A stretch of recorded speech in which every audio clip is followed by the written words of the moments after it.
Satisfactory is a much more technologically advanced first-person version of Factorio, with a larger emphasis on exploration and combat.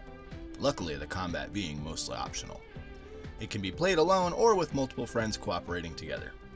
I've had a lot of fun playing it myself, and here's at least 5 things I learned while playing that you might like to know.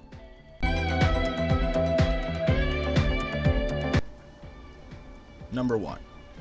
There is a large emphasis on exploration in Satisfactory. The different resources used in Satisfactory are spread far and wide from each other.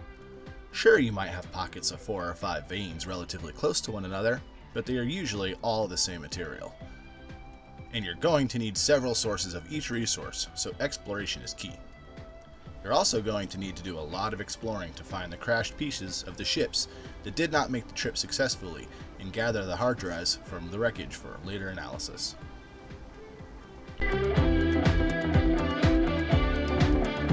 Number 2.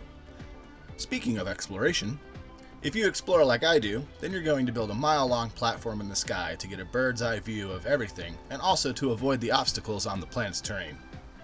And when you're spending most of the time really high in the air and on thin platforms, you fall. A lot. Luckily, I had discovered a trick when falling. The basic idea is to hit something with an angle. When you bounce off that angle, it resets your fall distance, and if you can bounce off something close to the ground, then you will take no damage. My preferred method is to place an assembler near places that I fall frequently, or keep an assembler on my hotbar to quickly place if I am following from a disastrous height.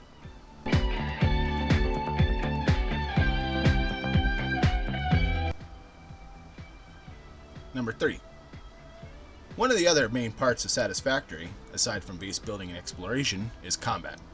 However, if you are like me, and you're not playing Satisfactory for the combat, there is an option to turn the normally hostile creatures of this strange planet into docile, cute little critters that would not harm you for any reason, or another option that will cause the critters to only retaliate if you strike first, leaving you to be able to complete most of the game with no combat, outside of a few things that need to be researched with the remains of the said creatures. But by the end of the game, they're probably going to give us nukes or something to throw at the enemies, so that's a problem for later us.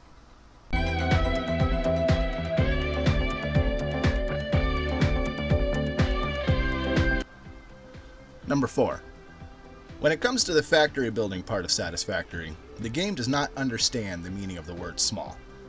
The map is big, the buildings are big, these weird, blobby, skinny-legged nightmare monsters are big.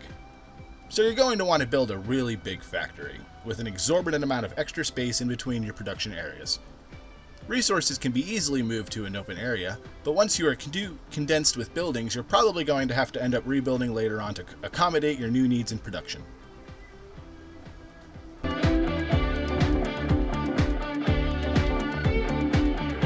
Number 5.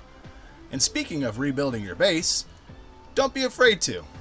When you dismantle using F, all of the products inside the thing that you dismantled, as well as everything it took to make that thing, are all instantly transferred into your personal inventory. If you don't have any space in your inventory, don't worry. A small personal chest containing the stuff that did not fit in your inventory will appear in place of the thing you dismantled for you to collect at your leisure. These chests seem to have no limit, as in testing I spawned a large number of them with no issue. The game does not want you to lose any resources due to reconstruction.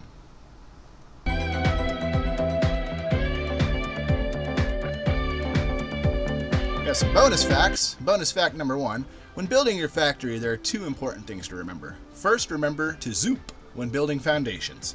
And the middle mouse button can copy the building or transport device or whatever you have the cursor currently over directly to instantly build a copy of what you had selected, instead of navigating through menus. Bonus fact 2. This is especially useful in the beginning when you have to handcraft a lot of stuff.